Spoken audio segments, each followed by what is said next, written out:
안녕하세요. 이동환입니다. 제가 이 강의할 때면은 꼭 제일 처음 질문하는 게 있는데요. 이 책 읽어보신 분? 계시네요. 집에는 있다. 예. 이 책이 일반인들한테 많이 알려진 것이 한 7, 8년 정도 됩니다. 신문에 크게 났어요. 서울대학교 중앙도서관에서 지난 5년간 제일 많이 대출된 도서라고 나왔어요. 아니, 제목도 이상해요. 총균세 이게 무슨 책인데 서울대 중앙도서관에서 그렇게 많이 대출이 돼서라고 해가지고 사람들이 샀어요. 얼마 못 봅니다. 쉽지가 않습니다. 일단은 굵습니다. 이렇게 굵고, 저 같은 경우 보시면 아시겠지만 이게 3판째예요. 1판도 있고 저기 2판일 거예요. 2판 책을 갖고 계시고 여기 3판 책인데 저는 다 가지고 있어요. 2002년도에 이 책을 처음 읽었어요. 그러니까 1998년에 나왔는데 이 책 유명해지기 이전에 이미 읽은 거죠. 근데 책 좋아하는 사람들은 이 책 벌써 이미 읽었었어요. 근데 이 책을 가지고 제가 그렇게 많이 강의할 줄 몰랐어요. 제가 코로나 이후에는 여기서 지금 처음 강의하는 건데 이 책을 100번도 더 했어요. 이 책하고 또 영화 미션이라는 영화를 갖다 같이 해서 강의를 했었어요. 이 책에 나오는 책 내용하고 서구의 그런 침탈 같은 그런 제국주의 침략 같은 것이 이 책에 나오는데 미션이라는 영화에 이제 그런 장면이 있죠. 그런 내용이라 가지고 하는데 또 오늘은 여러분하고 보통 이거 2시간 걸쳐서 하는데 1시간 정도에 짧게 하겠습니다. 처음에 작년에 법무부에서 저한테 청탁이 들어왔을 때 교도소 분들한테 하려면 자기계발서라든지 희망 있는 책을 해야 될 텐데 저는 그런 책 안 합니다. 인문학하고 과학책만 합니다. 그랬더니 아주 쉽게 표현하면 될 것 같고 그리고 여기에 인텔리 분들도 많대요. 그래서 아니 형무소에 인텔리 분들이 얼마나 됩니까? 그랬더니 그때 당시 전직 대통령 2분 계시고요. 삼성전자 부회장님도 여기 계십니다. 이 안에서 서울대학교 동문회도 합니다 그러더라고요. 그래서 제가 수락을 해가지고 시작을 했는데 거기는 그런데 출연하면 출연료가 얼마나 되느냐도 궁금하실 거예요. 시급 100만 원. 예, TV래 가지고 좀 비싸요. 시급 100만 원이고 라디오는 한 분당 10,000원. 그러니까 1시간 강의하면 한 60만 원 받는다고 보시면 되고요. TV는 한 100만 원 정도 받는다고 보시면 돼요. 그러니까 이 북칼럼니스트라는 직업이 희귀한 직업입니다. 그러니까 신문이나 방송이나 이런 강의실에서 책을 소개하는 사람인데요. 저 같은 일을 한 사람 한 30명도 안 됩니다. 한국에서. 예, 굉장히 드문 직업인데 우연찮게 자격증이 있는 것도 아닌데 2006년부터 교육방송에서 과학책을 소개하기 시작했어요. 매주. 그래서 거기부터 시작해가지고 여러 방송을 갖다 여태까지 한 번도 안 쉬고 2006년부터 해가지고 여기까지 왔습니다. 그래서 여러분들 만나게 됐고요. 총균세. 우리가 군인들이 쏘는 총. 균은 천연두 바이러스입니다. 세균 뜻을 갖고 있고요. 쇠는 철기입니다. 철기. 이런 제목을 갖고 있어요. 그것이 어떤 뜻인지 조금 가서 설명을 드리겠고요. 여기 있죠. guns, 총, gems, 세균, 그리고 steel, 철기 이렇게 되어 있습니다. 이 책인데 제가 표지가 이제 다 없어져가지고 이렇게만 있는데 자, G7 국가를 한번 볼까요? 알파벳 순으로 하면 카나다부터 시작해가지고 미국까지인데 6개 나라가 백인 나라입니다. 한 개 국가, 일본을 제외하고는 백인 국가가 세계에서 가장 잘 사는 국가입니다. 왜 그럴까요? 백인들이 뭘 갖고 있길래 이렇게 잘 살게 됐을까요? 이 책이 주제입니다, 이게. 자, 밤에 인공위성이 세계를 찍은 겁니다. 여기서 환한 지역이 인구도 많고 에너지도 많이 쓰는 지역이에요. 보통 북반구의 중위도 지역이 밝습니다. 여기가 잘 사는 나라고요. 우리나라 한번 볼까요? 북한은 없습니다. 정말입니다. 네. 에너지가 없기 때문입니다. 제일 밝은데 백인들이 사는 데입니다. 백인들이 사는 지역들. 왜 이렇게 이들은 잘 살고 나머지 지역은 아메리카 대륙도 마찬가지지만 여기 물론 아마존이 있기 때문에 이렇지만 아프리카 보세요. 물론 여기 또 사하라 사막이 있겠고요. 백인들이 잘 사는 이유가 무엇인지에 대한 가설이 몇 가지가 있어요. 흔히 말하는 것이 이겁니다. 서유럽의 추운 기후가 백인들의 창조성을 자극했을 것이다 라는 겁니다. 그렇지만 유럽의 문명의 시작은 따뜻한 곳에 사는 사람들이 만들어 놓은 것을 갖다 기반으로 하고 있습니다. 그러니까 주로 메소포타미아 지역에 있던 것이 유럽으로 간 것이죠. 그러니까 농업이라든지 바퀴라든지 문자라든지 야금술 아니면 뭐 나침반이라든지 화약이라든지 이것은 이제 중국으로부터 온 것이고요. 그러니까 유럽 자체 내에서 자기들이 문명의 기본이 되는 걸 만들어 놓은 건 하나도 없습니다. 남의 것 갖다 쓴 겁니다. 그러니까 추운 지역이 그들의 창조성을 자극했다? 거짓말이라는 얘기입니다. 자, 두 번째. 인종적으로 유전적으로 차이가 있다. 곧 백인들이 IQ가 높다라는 얘기입니다. 지들은 그렇게 얘기를 해요. 백인들이. 거기에 대한 과학적 증거 하나도 없고요. 오히려 IQ 검사를 하면 제일 높은 데가 동아시아 지역입니다. 이것도 뻥이라는 얘기입니다. 그 다음에 유럽인들이 가지고 있는 기독교 문화, 종교 문화가 근검성실해가지고 그것 때문에 잘 됐다? 일본이라는 나라가 잘 사는 걸 갖다 설명할 도리가 없어요. 한국 같은 나라가 이렇게 잘 사는 걸 설명할 도리가 없어요. 다 거짓말이라는 얘기입니다. 그러면 이 책에서 저자인 제러드 다이아몬드는 그 원인을 어떻게 설명하느냐 이겁니다. 민족마다 역사가 다르게 진행된 것은 각 민족의 생물학적 차이가 아니라 환경적인 차이 때문이다. 우연히 그렇게 됐다는 얘기를 하고 있습니다.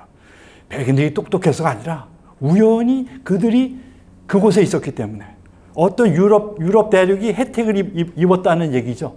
어떤 혜택을 입었을까요? 들어가면서 설명해 보겠습니다. 자, 오늘 소개할 목차는요, 총균세 책에 대한 거, 그 다음에 총균세 전체를 갖다가 설명할 수 있는 챕터가 있습니다.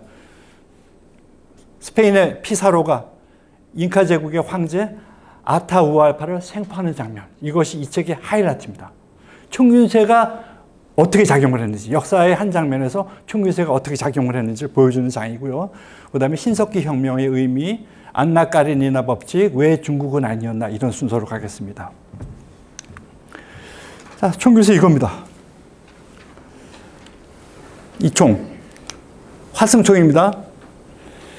그러니까 스페인이 아메리카 대륙을 침략할 때 일본이 우리나라 조선을 침략할 때 썼던 총입니다.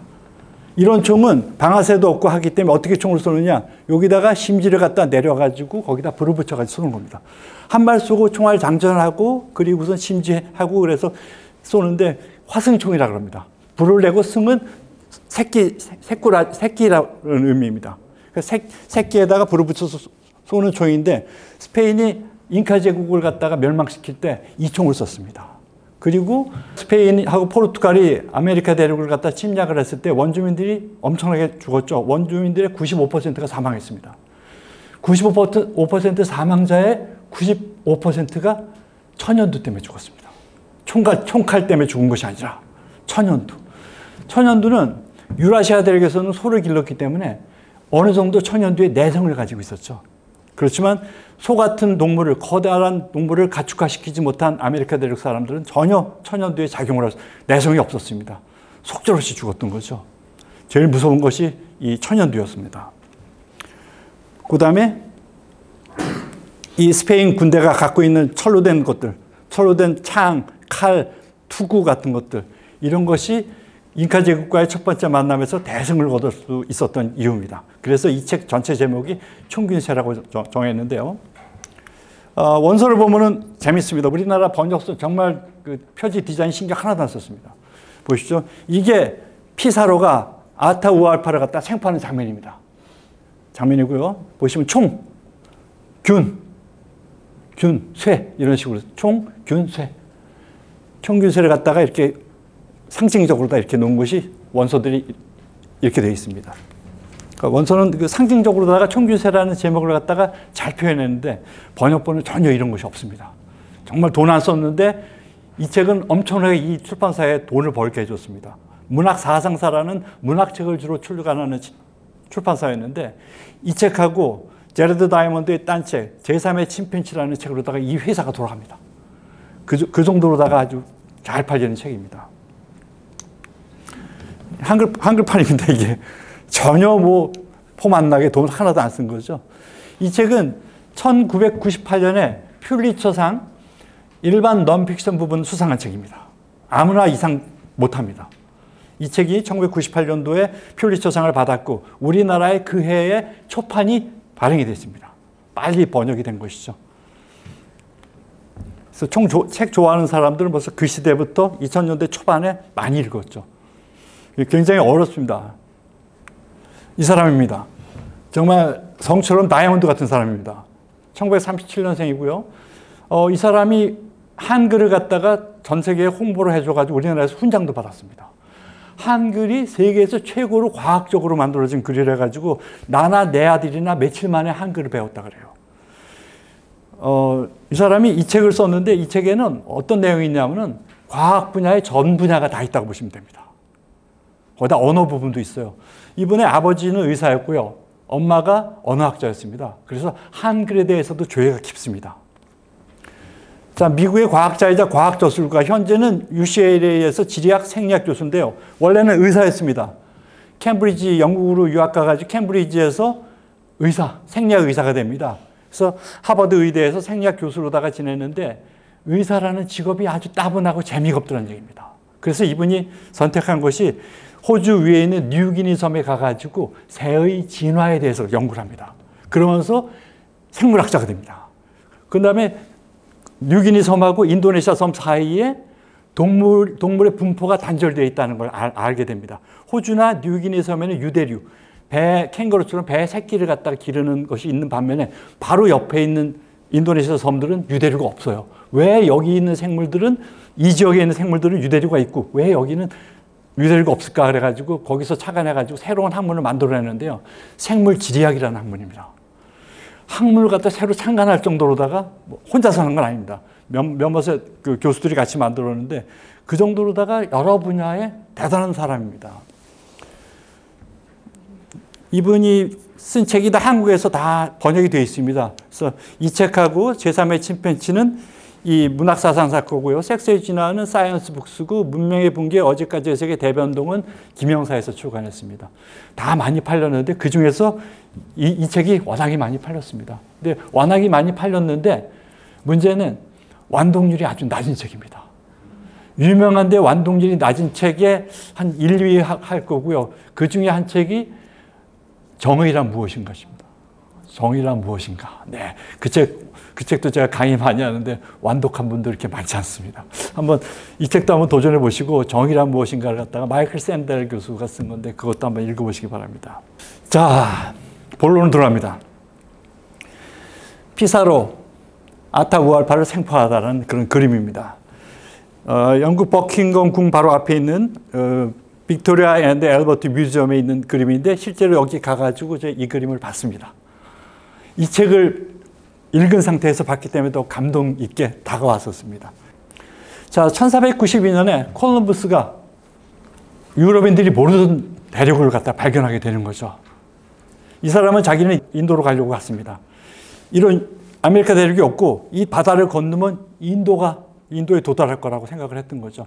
그때는 이미 지구의 둘레가 어느 정도 된다는 걸 알고 있었을 때입니다. 가다가 바하마 제도에 도착을 하게 된 거죠. 그래서 이 콜럼버스는 4번에 걸쳐서 아메리카 대륙을 탐험을 하는데 이 사람은 죽을 때까지도 자기가 탐험한 곳이 아메리카 대륙인지를 몰랐습니다. 인도하고 일본으로 알았습니다. 그래서 거기 원주민들을 콜럼버스가 인디안이라고 불렀습니다. 인도 사람. 그래서 지금도 아메리칸 인디언이라고 부릅니다. 그들은 왜 인도 사람이에요, 그 사람들이? 아니거든요.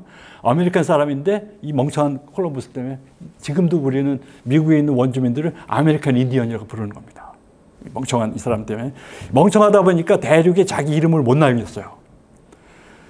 이 사람이 우리가 유럽인들이 모르는 신대라는 걸 알았으면 지금도 콜롬보라는 이름을 붙였을 겁니다. 물론 콜롬비아라는 나라도 있고 콜롬비아라는 뭐 대학도 있고 아이비리그 대학도 있지만 통째로다가 자기 이름을 남길 수 있는 기회를 스스로 놓친 거죠. 2차 탐험 때 같이 갔던 아메리고 베스푸치라는 사람이 유럽인들이 모르는 신제국이라는 걸 알면서 아메리고라는 이름을 따가지고 아메리카가 된 것입니다. 이 사람의 이름은 우리가 크리스토퍼 콜럼버스라고 부르는데 이것은 미국식 이름입니다.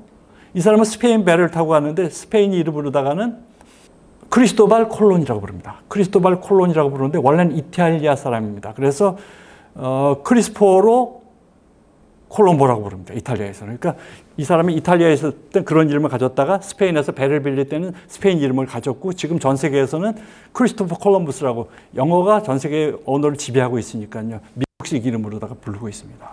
자, 콜럼부스가 도착한 지 딱 40년 후입니다.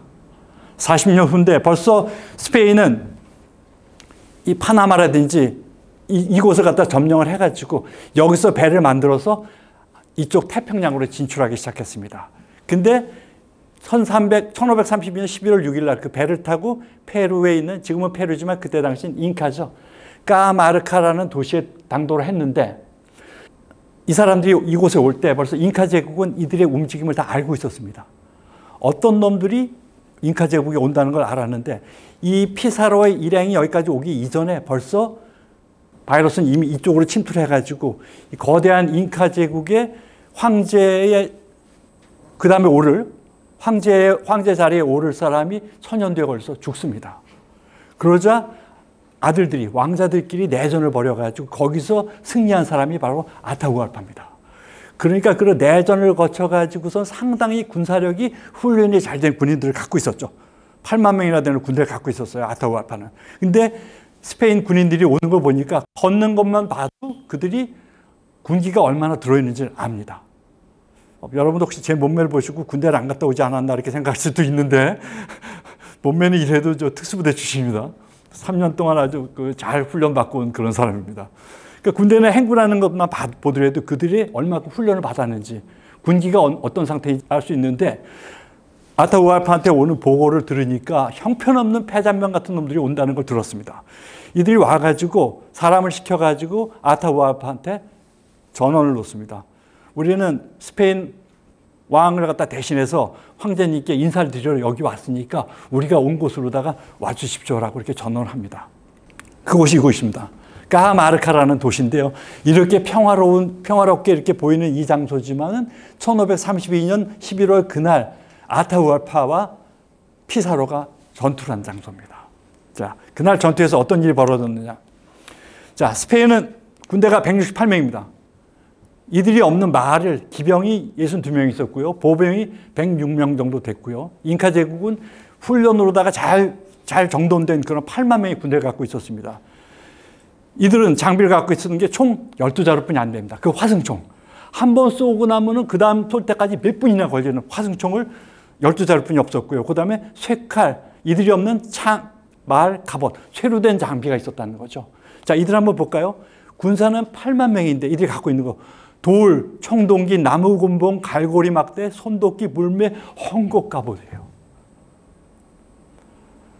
철기가 없었다는 얘기입니다. 총도 없었고 이미 균에 의해서 많은 사람들이 죽었고, 이런 상태에서 스페인과 잉카가 1532년 11월 그날에 만나게 되는 거죠. 자, 첫날 전투 결과가 어떻게 됐을까요? 잉카군은 7,000명이 전사했습니다. 그 총소리에 놀라고, 그 길길이 뛰는 말에 놀라고, 도망가는 사람이 있으면은 말을 타고 있는 기병들이 쫓아가서 창으로 찌르고 칼로 베고 하면서 하루에 7,000명이 전사했고, 스페인 군대 한 명도 안 죽었습니다. 거의 500대 전투에서 총, 쇠칼, 말이 전투를 결정한 것이죠. 물론 이외에도 스페인이 갖고 있는 어떤 해양 기술이 있으니까 여기까지 온 것이죠.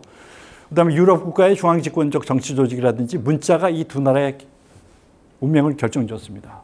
그럼 거꾸로 왜 잉카는 대서양을 건너가가지고 스페인을 갖다가 침략하지 못했을까요? 그 차이가 바로 총균세인데, 그럼 총균세가 어떻게 시작되느냐는 얘기죠. 그것을 이 책에서는 신석기 혁명이라고 얘기를 합니다. 그들은, 잉카 제국은 신석기 혁명을 거치지 않았다는 얘기죠. 신석기 혁명이라는 걸 거쳤기 때문에 이런 중앙집권적 정치 조직을 가지고 있고 문자가 생겨났고 철기를 가질 수 있었고 이렇다는 거죠. 자, 신석기 혁명이라는 말 많이 들어보셨죠? 뭐 신석기 혁명이나 뭐 농업혁명. 고든 차일드라는 뉴질랜드의 고고학자가 인류의 역사를 보면서 인류는 신석기 시대가 되면서 정착 생활하기 시작했고 목축과 농사를 짓기 시작했다고 해가지고 뭐 농업혁명이라는 얘기도 하고요. 신석기 혁명이라고 말하는데요. 이 사람 말에 의해서 이제 신석기 혁명이라는 말이 탄생했는데, 우리가 배운 역사책에 의하면은 신석기 혁명은 인간 집단의 어떤 진보라는 상징을 갖고 있는데, 이 책이나 사피엔스라는 책에서 보면은 신석기 혁명이 진보다 헛소리하지 말라 그럽니다. 인간의 불평등이 여기서 시작됐다라고 얘기를 하는 거죠. 그러니까 이 책을 읽어보시고 마음에 드시다 그러면 사피엔스라는 책 읽어보셨어요? 사피엔스라는 이 책을 보고서 영감을 받아서 쓴 책이에요. 유발 하랄이라는 그 이스라엘 사람인데 그 사람도 역사학 교수인데 과학을 갖다 공부해가지고 그런 위대한 책을 썼어요. 이 책도 이 책하고 비슷한 부분이 있어요. 자, 신석기혁명을 통해 가지고 우리가 정착생활을 하게 됩니다. 정착생활을 하게 되면서 에너지도 많이 얻게 되고 자식들 줄줄이 낳게 됩니다. 우리가 수렵 채집하는 사람들 지금도 아프리카라든지 아마존 같은 데 가면 수렵 채집하고 사는 사람도 있어요. 그 사람들은 끊임없이 1년에도 몇 번씩 옮겨 다니면서 삽니다. 어느 계절엔 어디 가야 먹을 거리가 있고 어디 가야 동물을 잡을 수 있고 어디 가야지 어떤 과실을 먹을 수 있는지 그걸 다 압니다. 그래서 끊임없이 이사 다니다 보니까 짐도 심플하게 가지고 다니고 그리고 자식도 하나 안을 수 있을 정도만 업을 수 있을 정도만 가지고 하나가 걸 수 있을 때까지 둘째에 안 납니다. 그 다음에 그러니까 터울이 길어지는 거죠. 쌍둥이를 하면 어떡할까요? 둘째 죽입니다. 아들, 딸이다 그러면 딸 죽입니다. 자연스럽게 그 사람들은 그리고 이제 수유하는 동안에 영양분이 약간 부족해지니까 배란이 안 돼가지고 하는 수도 있지만 그런 식으로 다 터울을 갖다 조절합니다. 그래서 지금도 수렵 채집하는 사람들은 그렇게 인구가 많지는 않습니다. 근데 정착 생활을 하면서 수유에 불만도 없어졌죠. 동물을 갖다 기르니까는 젖도 먹일 수 있고 동물 젖을 먹일 수 있고 그다음에 이유식도 먹일 수 있고 그런 것들이 생겨나면서 그냥 엄청나게 인구가 늘어난 거죠. 인구가 늘어나게 된 것은 그들을 갖다 먹일 수 있었기 때문인데요. 그러니까 뭐 같은 면적의 땅에서 살 수 있는 사람은 수렵 채집민보다 목축민이나 농경민이 10배에서 100배 정도. 그러니까 수렵 채집하는 사람들이 한 100명 산다 그러면은 같은 면적에서 농사나 목축을 하게 되면 1000명, 10,000명을 더 수용할 수 있다는 얘기죠. 물론 이렇게 농작물 재배를 많이 하면서 많은 사람들 갖다가 수용할 수 있었지만 계속적으로 인구가 늘어나면서 그 많은 인구를 갖다 수용할 수가 없었던 거죠. 그래서 농업기술이 발달했지만 인간은 20세기 초반까지도 기아에서 벗어나지 못했어요. 20세기 초반에 질소 비료가 발명이 되면서 인구가 어느 정도 인간들이 그 먹거리에서 기아에서 해방될 수 있었던 거죠. 그러니까 인간이 워낙 기하급수적으로 인구가 늘어나기 때문에 농업이 감당할 수 없었던 거죠. 그것이 인간의 역사입니다. 그러니까 신석기혁명을 해가지고서는 우리가 다 풍요롭게 먹고 살기 시작했다? 아닙니다. 소수의 사람만 잘 먹고 잘 살았습니다. 이렇게 많은 사람들이 같이 살 수 있었다는 거, 경쟁할 수 있는 집단이 생겼다는 걸 의미합니다. 그러니까 많은 생각을 갖다 교류할 수 있을 만큼의 그런 사람들이 생겨났다는 거죠. 그 다음에 가축을 갖다 기르면서 인간에게 고기를 주는 거죠. 그래서 동물성 단백질도 되는 거고 애들한테 금방 아기들한테 젖도 먹일 수 있고 그다음에 어른들도 젖을 먹고 그다음에 오래 보관하려고 뭐 버즈나 치즈를 만들었고요. 지금도 유목민들은 어른이 돼서도 그 저당 분할 효소가 있습니다. 그래서 우유를 먹더라도 부글부글하지 않은데 우리나라처럼 농업을 갖다 위주로 하는 나라 사람들은 어린 시절에 엄마 젖을 먹을 때만 저당 분해 효소가 있어가지고 우유를 소화하는데 우리나라 사람의 반수가 우유를 소화를 못합니다. 그래서 속이 부글부글하고 뭐 우유가 도움이 안 되는데 이렇게 목축을 하는 사람들은 어른이 돼서도 그 저당을 갖다가 분해할 수 있는 효소가 있습니다. 그래서 영양분을 흡수할 수 있는 거죠. 저는 우유를 갖다 먹어도 소화하고 영양을 받을 수 있는데 제 아내는 우유 못 먹습니다. 소화를 못 시켜요. 그 다음에 동물의 분뇨를 갖다가 비료로 사용하면 수확량이 또 크게 증가하고요. 쟁기를 끌어가지고 종전에 농경을 하기에 부적합했던 땅을 경작할 수 있게 해줌으로 인해 가지고 많은 인구를 갖다 부양할 수 있는 기반이 되는 거죠. 또 이걸 통해 가지고서는 동물을 통해 가지고 많은 또 인간의 또 문화가 또 발전하게 되는데요. 자, 이렇게 식량을 갖다가 그 신석기 시대가 되면서 식량을 개발한 지역이 전 세계에 4군데가 있는 거죠. 제일 먼저 된 것이 바로 이 메소포타미아 지역입니다. 이 지역이 최초로다가 문자도 사용하고 그 유적지의 그 연대를 갖다가 알아보면은 제일 오래전에 농사를 졌고 목축도 했고 문자도 여기서 나왔고요. 그렇게 보여지고요. 여기 인더스 문명 중에 하라파라는 도시를 갖다가 발굴을 했어요. 지금부터 한 5,000년 전의 유적지입니다. 거기를 발굴했는데 뭐가 나오냐면은 상수도 하수도를 구분했어요. 목욕탕이 있었어요. 5,000년 전에. 그러니까 이 신석기 혁명을 갖다 거쳐가지고 초기 이런 4대 문명을 이룬 장소에서는 상상도 할 수 없을 정도로다가 발달되어 있는 문화를 갖고 있었죠. 우리나라가 상하수도가 구분되기 시작한 것이 60년대 말 70년대 초부터입니다. 상하수도가 구분됐다는 것은 위생이 엄청나게 발달했다는 얘기거든요. 질병에서 도망갈 수 있었던 거죠. 역류와 사망률이 극도로 낮아지게 된 그런 걸 상징하는데 이미 하라파 같은 데서는 BC 3500년경에 이미 상하수도를 구분을 했단 말이에요. 거기다 대형 목욕탕이 있어가지고 사람들 위생에 신경 쓸 정도로다가 발달되어 있었는데 그들이 그렇게 그런 발달된 문화를 가지고 있을 땐 그 기반에는 신석기 혁명이 자리하고 있는 겁니다. 이 네 개의 4대 문명이 다 이제 강을 갖다가 이제 끼고 있는 거죠. 그래서 다들 이 지역에서 문자를 갖다가 발명해냅니다. 뭐 한자를 마련하고, 뭐 여기는 이제 그런 쐐기 문자 같은 것들, 그 다음에 여기는 그 이집트 문자를 갖다가 발명해내는 거죠. 그러니까 이런 신석기 혁명을 거쳐가지고 다 문화를 갖다 그 문자라는 걸 가지게 되고요. 그리고 여러 가지 문화가 발달하게 되는 거죠.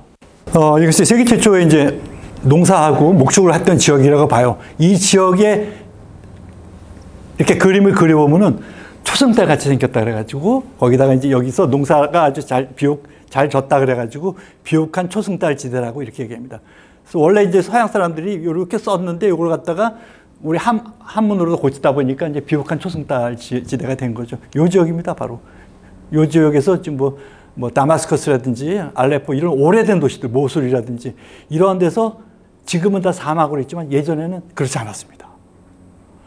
그러니까 우리가 지금 이 지역에 보면 뭐 아프리카에서 제일 큰 사하라 사막 같은 경우에는 세계에서 제일 큰 사막인데 여기 발굴을 해보면요.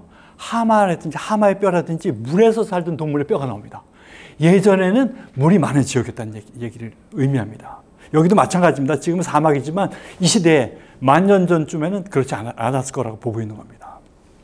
이곳에서 유적지를 발굴하게 되면은 그런 농경을 갖다 한 거 하고 동물을 갖다가 목축을 한 거 하고 사람들의 집터가 나오는데 집터 중에서 큰 집이 나오면은 계급이 발생했다는 걸 의미합니다. 그러니까 계급이 없으면 다 똑같은 규모를 가질 텐데 잘 사는 사람이 있었다는 얘기죠. 그러니까 이런 유적지를 갖다 발굴하면서 고고학자들은 그런 걸 보는 거죠. 큰 집이 있나? 그러면 여기 권력이 벌써 생겼다라는 걸 의미하죠. 뭐 고인돌 같은 거 보면 이제 그런 지배자가 생겼다는 걸 의미하듯이 집의 크기만 보더라도 알 수 있는 거죠. 제가 이런 거 과학과 관련되고 이런 걸 강의하니까 제가 뭐 전공을 했을까라고 좀 생각을 하실 텐데 과학책을 썼어요, 제가. 친절한 과학책이라는 걸 썼는데 많이 팔렸어요, 그 책이. 저는 대학에서 행정학을 했습니다. 여기 대학원에서는 경영학을 했어요. 전혀 다른 분야에서 했고, 그 다음에 월급쟁이 생활을 했는데 책을 갖다가 내가 쓴다는 생각 해본 적도 없습니다. 책을 가지고 내가 강의를 하겠다는 생각 하나도 없었습니다. 책을 읽다 보니까 책을 읽고 그 책에 대해서 내가 글을 써가지고 인터넷에 올리고 하다 보니까 어느 날 갑자기 유명해져 있었어요. 2006년도 얘기인데 그러다 보니까 중앙일보에서 인문학의 위기다라는 걸 갖다 연재를 하고 있었는데 저하고 인터뷰한 게 크게 나왔어요.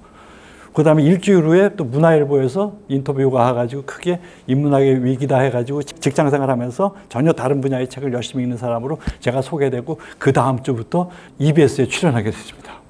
전혀 내가 생각도 안 한 것들이 차례대로 일어났던 거죠. 그래서 제가 2010년까지 회사 생활을 그만뒀어요. 회사가 재미없고 그때는 방송도 3군데를 했었고 강의도 계속 있고 그래가지고 뭐 회사 다니기 재미가 없어가지고 이제 완전히 이쪽으로만 일을 하게 됐습니다. 2010년부터. 그래서 과학하고는 좀 관계가 없는 사람인데 공부하다 보니까 과학책도 쓰게 된 겁니다. 자, 이 책에서 중요하게 얘기하는 게 이겁니다. 각 대륙의 주요 축이 총균세를 갖다가 만들고 못 만들고의 차이라는 얘기죠. 자, 보시면은 위도입니다. 이것은 위도. 유라시아 대륙은 이쪽 영국부터 시작해서 일본까지 거의 10,000km 정도 되는 동위도대가 존재해요. 동일한 위도대가 존재하는 것은 같은 위도대라는 것은 해 뜨는 시간, 해 지는 시간 같고요.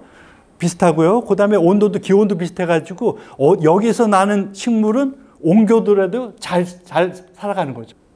그렇지만 이렇게 대륙의 주요 축이 아메리카 대륙 같으면 추운 지역에서 뭐 온대 지역 오다가 열대 지역 오면은 온대 지역에서 살던 그 동물이라든지 뭐 곡식은 이어가지 못하는 거죠. 거기다 폭이 좁은 파나마까지 있어요. 온기가 힘들었고요.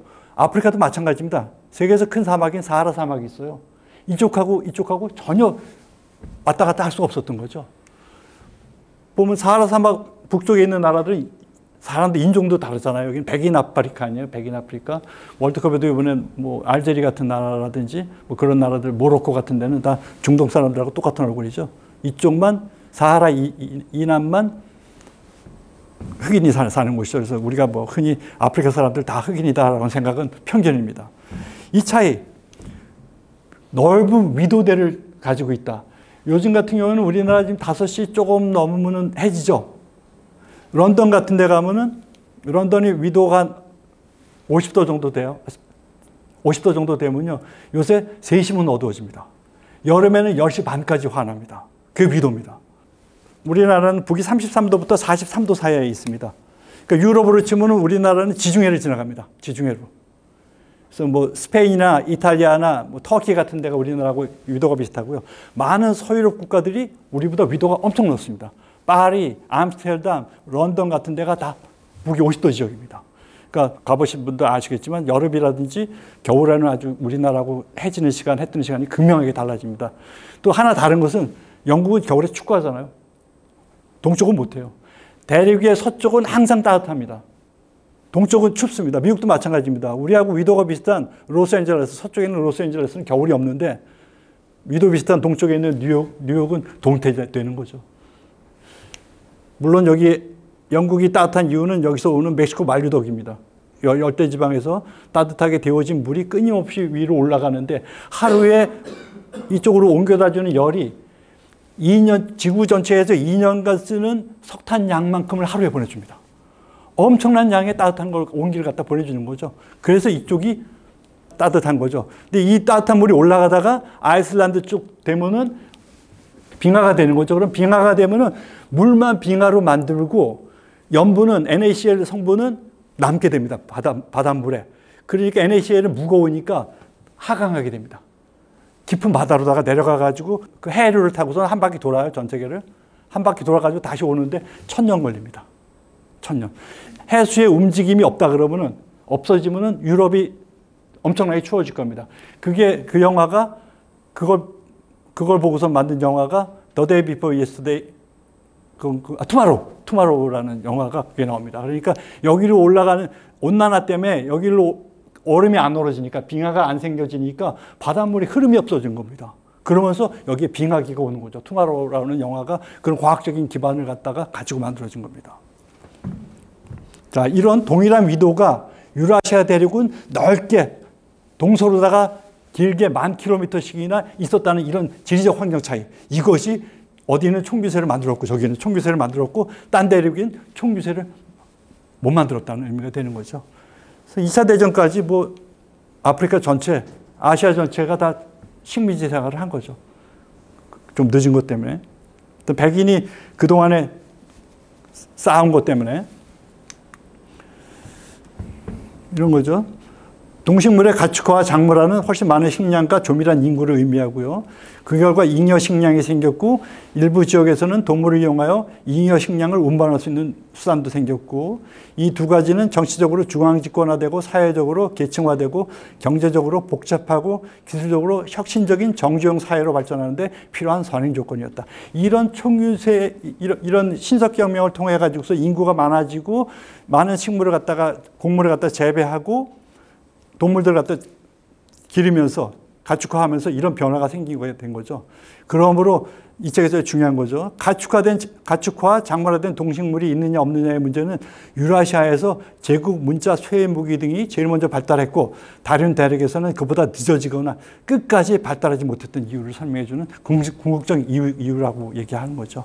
그러니까 동일한 위도대에 있음으로써 여기서 처음에 작물화 시킨 것이 작물이 이동할 수 있었고 동물도 마찬가지 이동할 수 있었고 그래가지고 이런 것이 생겼는데 또 유라시아 대륙이 또 유리했던 게 가축화를 시킬 만한 그런 야생 동물이 존재했던 겁니다.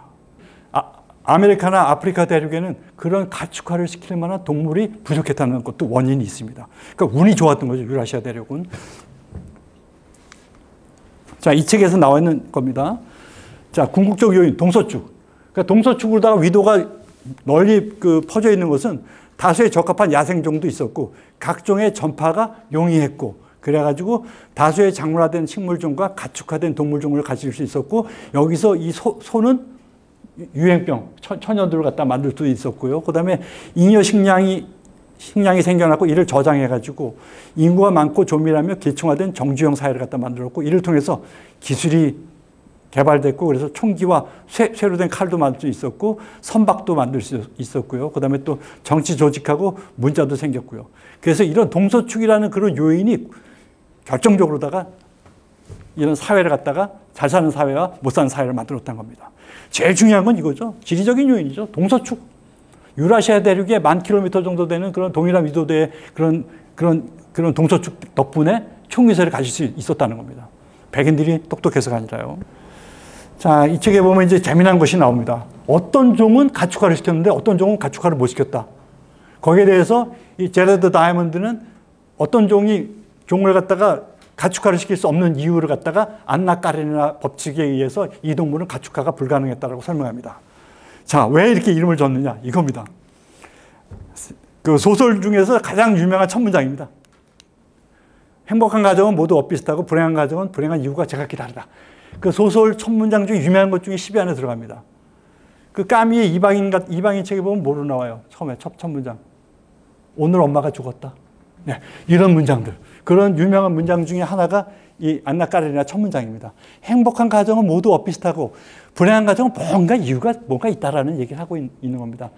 이 책에서 제레드 다이아몬드는 가축화할 수 있는 동물은 모두 엇비슷하고 가축화할 수 없는 놈들은 가축화할 수 없는 뭔가 이유가 있다라고 설명하고 있습니다. 자, 하나하나 보실까요? 자, 가축화시켰습니다. 가축화를 했다는 의미는요, 우리 집안에 들어와가지고 여기서 얘가 계속 아기를 낳아가지고 그 아기도 부모를 따라 또 똑같이 인간에게 봉사할 수 있는 애들을 가축화했다고 합니다. 도메스티케이션이라고 그래요. 영어로다가는. 도메스틱하면은 이제 집내, 국내라는 뜻이 있죠. 그러니까 가정내로 들어왔다는 의미입니다. 도메스티케이션. 자, 얘 가정내로 못 들어왔죠. 예, 얼룩말 누가 이거 타고 다니는 거 본 적 거의 없으실 거예요. 여기까지는 됐어요. 영국의 유명한 그런 그 골든 차일드라는 그런 그 남작인데요. 과학의 조예가 깊어가지고 얘들 갖다 이렇게 끌고 다니는 때까지는 성공했습니다. 이거는 가축화가 아니라요. 길들이기만 가능한 겁니다. 네. 길들이기하고 테임이라고 해요. 테이밍. 그러니까 도메스티케이션하고 테임하고 전혀 다른 의미인데 이 말은 일반 말은 가축화, 도메스티케이션이 됐는데 얼룩말은 안 됐습니다. 얼룩말을 그럼 가축화를 못 시킨 이유가 있을 거 아니겠어요? 여기까지는 했어요. 여기까지는 했는데 얘가 집에 하나 들어가서 새끼를 낳지 못합니다. 이것도 해외 토픽 같은 사진이에요. 얼룩말이 이 정도로 다 길들일 수 있다는 것만 해도 대단하다는 얘기죠. 왜냐? 얘 성격 때문이에요. 그러니까 아프리카 얼룩말이 4종이나 있어요. 근데 이걸 갖다 가축화를 하려는 노력을 했죠. 안 했겠어요? 근데 수레를 끌게 하는 데까지만 가능했습니다. 왜냐하면은 얼룩말은 나이가 들면서 점점 더 걷잡을 수 없을 정도로 위험해진다 그래요. 한번 물면은 사람을 꽉 물고 악착같이 물고 다 안 놓는데요. 그래가지고 미국에 있는 동물원에서 사육사 중에서 제일 많이 다치거나 하는 사람들이 사자나 호랑이 사육사가 아니라 얼룩말 사육사라 그럽니다. 또 얼룩말을 밧줄을 던져서 잡기가 거의 불가능하대요. 딱 밧줄을 던지면 많이 보고 있다가 싹 피한대요. 똑똑하대요. 또 얘가. 이런 것 때문에 골치 아픈 성격 때문에 안나 까레니나 법칙에 걸렸습니다. 얼룩말은 그래서 전 세계 어디에도 가축화가 안 됐습니다. 실패한 거죠. 자, 안나 까레니나 첫 번째 법칙 골치 아픈 성격입니다. 자, 얘 사냥꾼이죠. 치타. 얘를 갖다 사냥꾼으로 사냥견으로 만들려는 노력했죠. 실패했습니다. 치타는 그 순간 속도가 빠른데 이 악물고 뛰어다녀요. 그래서 단거리만 사냥할 수 있습니다. 딱 쫓아가다가 아주 급격히 근육을 사용하기 때문에 급격히 체온이 올라가기 때문에 빨리 승부를 보지 못하면 자기가 죽습니다. 그래서 어느 정도 승부가 안 나면 포기합니다. 개처럼 헐떡이면 혀로다가 침을 갖다가 승화시켜가지고 체온을 낮출 수가 있거든요. 인간이 마라톤을 뛸 수 있는 것은 수시로 다 우리가 땀을 흘리기 때문입니다. 그래서 피부에서 땀을 흘리면서 체온을 갖다 낮출 수 있는 거죠. 근데 얘들은 땀을 흘려가지고, 침을 흘려가지고 체온을 낮출 수가 없어요. 그런 약점을 갖고 있죠. 얘를 갖다 가축화를 시도한 사람이 있는 거죠. 인도 무굴 지역의 황제가 치타를 1000마리나 길렀습니다. 근데 여기서 한 마리도 새끼를 낳지 않았습니다. 어렸을 때 여기서 데려와다 길러가지고 얘들끼리 짝짓기를 해가지고 아기를 낳길 바라는데 안 낳습니다. 이건 생물학적 이유 때문이에요. 그러니까 치타의 암컷이 발정하기 위해서는 수컷 몇 마리가 암컷 한 마리를 며칠 동안 먼 거리를 다녀야 되는데 얘들 갖다가 울타리를 두고선 하니까 그렇게 먼 거리를 이동할 수가 없는 거예요. 그러니까 암컷들이 발정을 하지 않습니다. 그래서 현대의 생태학자들조차도 1960년대에 와서야 동물원에서 치타를 탄생시킬 수 있었는데요. 어느 동물원에서 치타를 갖다가 새끼가 난다 그러면 전 세계 해외 토픽이 됩니다. 그래서. 근데 우리나라에서 태어났습니다. 몇 년 전에 과천에서. 사자를 가축화하지 않았습니다. 우리가 가축화하는 이유 중에 하나는 제일 큰 이유는 고기 먹기 위함입니다. 고기를 먹기 위함인데 먹는 애들은 우리가 가축화시킨 애들은 잡식성이라든지 식물성 애들만 먹습니다. 동물성은 안 먹어요. 왜 안 먹이느냐? 10대 1 법칙 때문입니다. 자, 소 400kg의 몸무게를 키우기 위해서는 사료 4,000kg이 필요하다. 10대 1의 법칙이 적용됩니다. 자, 사자를 갖다 400kg 몸무게를 키우기 위해서는 소고기 4,000kg을 먹어야 됩니다. 육식동물이기 때문에. 이거 사자 우리 이거 안 먹어요. 그래서 소고기 그냥 4,000kg 그냥 우리가 먹으면 되는 거지. 왜 얘를 갖다 4,000kg 먹여가지고 불과 400kg 뿐이 안 나오는데. 그래서 우리가 육식동물은 안 키우는 겁니다. 도움이 안 되기 때문에요. 그래서 채식이라든지 잡식성 동물만 우리가 가축화를 시켰습니다. 식성 때문에 사자나 호랑이 같은 애들은 여기서 안나까레나 법칙에 걸린 거죠. 아마 여러분들 이런 얘기 처음 보실 거예요. 이런 얘기. 그러니까 저도 이 책을 통해서 처음 봤는데 정말 이 책을 보면서 감탄하는 것이 한두 가지 종류가 아닙니다. 정말 여기 포스트잇이 새까맣게 있죠. 이 책만이 그런 것이 아니라 초판부, 2판분도 이렇습니다. 끊임없이 밑줄 쳐 있고 뭐 하고 또 궁금해가지고 원서까지도 2번 읽어봤어요. 저에게는 아주 고마운 책입니다. 한 100번 정도 강의를 했으니까. 그래서 가축은 잡식동물이거나 초식동물입니다. 이런 식성 때문에 얘들은 탈락한 겁니다. 안나까레나 법칙에 의해서. 자, 성장 속도입니다. 우리가 미국 소를 갖다가 도축할 때 불과 6개월, 1년짜리를 갖다가 도축합니다. 2년, 3년 걸리면 걔들 키우는데 들어가는 사료비가 엄청나게 많기 때문입니다. 그래서 빨리빨리 성년이 어른이 될 때까지 빠른 기간에 있는 동물만 우리가 잡아먹습니다. 가축화를 합니다. 근데 얘들은 어른이 되기까지 너무 오래 걸립니다. 인간도 마찬가지입니다. 어른이 되기까지 최소한 15년이 걸리기 때문에 만약에 다른 동물이 지구를 지배했다면 인간을 갖다가 가축으로 삼지 않았을 거예요. 쓸모 없습니다. 인간은. 그럼 가축화할 쓸모가 없는데 이런 성장 속도 때문입니다. 그 다음에 이런 아프리카 뿔 영양인데요. 얘들은 겁먹는 버릇이 있어가지고 집에 데려와가지고 가축에다가 이렇게 우리에다가 이렇게 놓으면은 패닉 상태, 공황 상태에 빠져가지고 만약 길길이 뛰다가 이 머리가 이 벽에 부딪혀가지고 죽습니다. 이런 그런 겁먹는 버릇, 이런 동물은 가축화시킬 수 없는 거죠. 집안에 가둬야 되는데 가두면 다 죽어버리니까 그런 것에서 안나까레나 법칙에 걸리게 된 겁니다. 그 다음에 사회적 구조. 개 같은 동물, 개는 이렇게 100마리 갖다가 딱 한 우리에 놓는다 그러면 하루 이틀 시끄러워요. 근데 이틀 정도 지나면 조용해져요. 우두머리가 딱 잡혀지면 끝납니다. 그게 이제 사회성 있는 동물들입니다. 그래서 우두머리가 딱 생겨나면은 우두머리는 수컷입니다. 뭐 암컷에 대한 접근권이라든지 먹이에 대한 접근권이 우선적으로 있는 거죠. 그런 동물을 기르기가 편한 겁니다.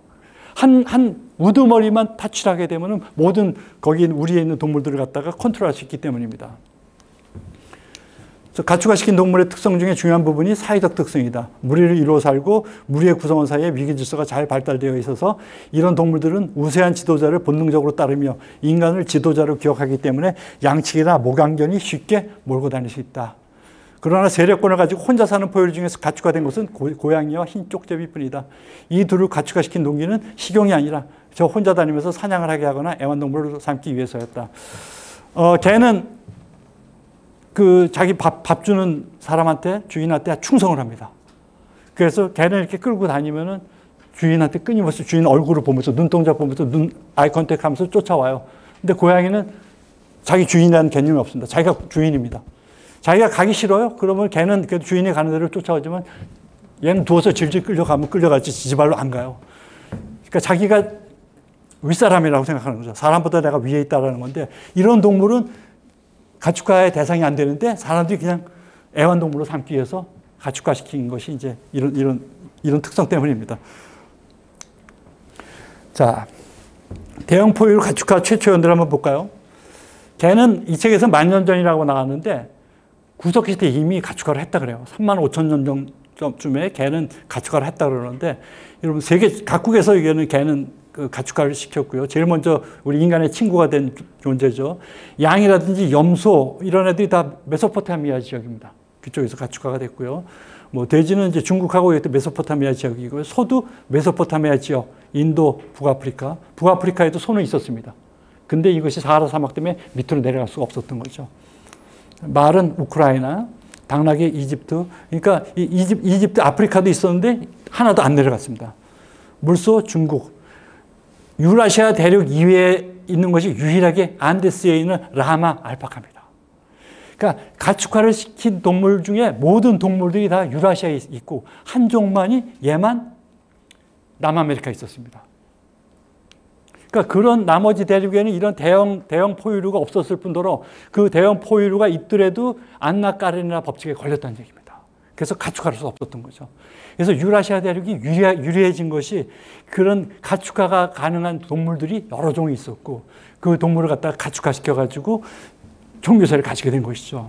또 운이 좋았던 겁니다. 유라시아 대륙이 이런 동서 그 위도층도 길게 뻗어 있었고 그 가축화 대상이 될 그런 동물들도 많았고요.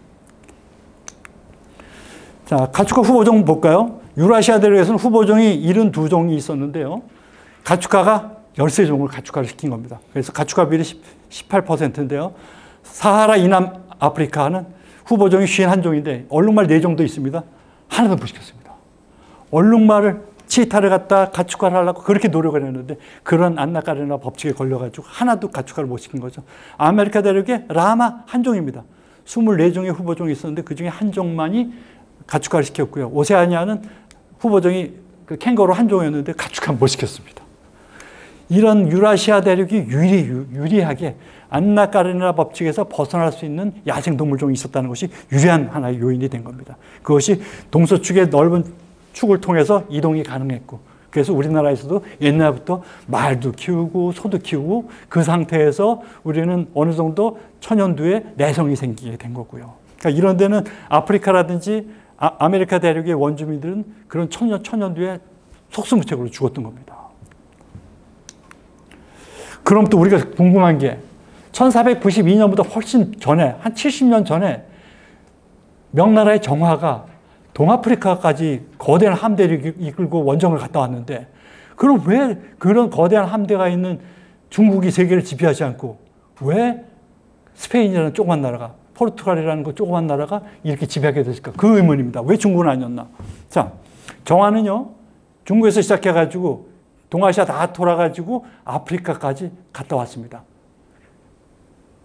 포르투갈은 이쪽으로 가가지고 전 세계가, 포르투갈이 이쪽으로 갔죠. 전 세계를 배로다가 최초로다가 일주한 사람이 마젤란이죠. 그다음 포르투갈 사람입니다. 이 두 나라가 포르투갈하고 스페인이 그 서양 이쪽 식민지를 갖다가 침략하는 데 있어서 둘이 격돌을 하다 보니까 교황청에서 명령을 내립니다. 이 위도를 중심으로 해가지고 동쪽은 포르투갈이 하고 서쪽은 스페인이 하라고 그렇게 합니다. 그래가지고 이쪽으로다가 이제 포르투갈 애들은 이쪽으로 오게 된 거죠. 그래서 이쪽에 식민지를 갖게 되는 거죠. 임진왜란 때 외놈들이 가지고 있는 총이 바로 포르투갈 상인이 판 총입니다. 포르투갈이 천주교를 갖다가 일본에 전도를 했고요. 그런 여러 가지 총을 갖다가 판매를 하게 된 거죠. 그러면서 뭐 비단이라든지 도자기라든가 그런 걸 사갔는데 그때는 전국시대였으니까 일본이라는 땅이 이제 여러 이제 귀족들이 나눠가지고 지배하면서 지들끼리 내전을 벌일 때였어요. 내전을 벌이는 데 있어서 돈 많은 영주들은 총을 사가지고서는 싸울 수 있었죠. 그러니까 총 갖고 있는 그 영주하고 싸울 때 상대도 안 될 거 아니겠어요. 그러니까는 그런 총을 가진 영주들이 이제 거기서 승리한 것이 이제 도쿠가와 이에야스가 되는 거죠. 근데 거기서 총도 없는 주제에 화승총 가진 사람들한테 돌격해가지고 죽어간 사람들을 갖다가 일본 말로 이렇게 얘기합니다. 무대뽀라고. 일본 말입니다. 네, 안 쓰셔야 됩니다. 네, 무대뽀입니다. 총도 없는 주제라는 말입니다. 그것이 무대뽀가. 중국은 이렇게 갔는데 정화가 탔던 배 이만합니다. 이만한 커다란 배를 가져갔고 그 다음에 이 콜럼버스가 타고 간 배는 요만합니다. 이것도 세척번이 안 됐고요. 이 중에서 그 프랑스에서 그 슈발리에 백작이라는 사람이 일단의 프랑스 사람들 데리고 이쪽으로 이주를 합니다. 이쪽으로 이주해가지고 프랑스 사람들이 그때부터 여기에 거주하게 되는데 이게 퀘벡주입니다. 그래서 여기 불어 쓰는 거예요. 지금도 불어 쓰는 이유가 슈발리에 백작이 프랑스의 슈발리에 백작이 프랑스 사람들을 끌고선 여기 가서 정착했기 때문입니다. 이 중에서 일부 사람들이 이쪽 오데오 통해서 강을 통해 가지고 미국 남부로다가 여기 와가지고 자리를 잡습니다. 자리를 잡는데 1810년 정도 그때 나라에 돈이 없었어요. 프랑스가. 나폴레옹이 전쟁하느라고 전비가 필요했어요. 그래서 여기를 갖다가 땅을 미국한테 팝니다.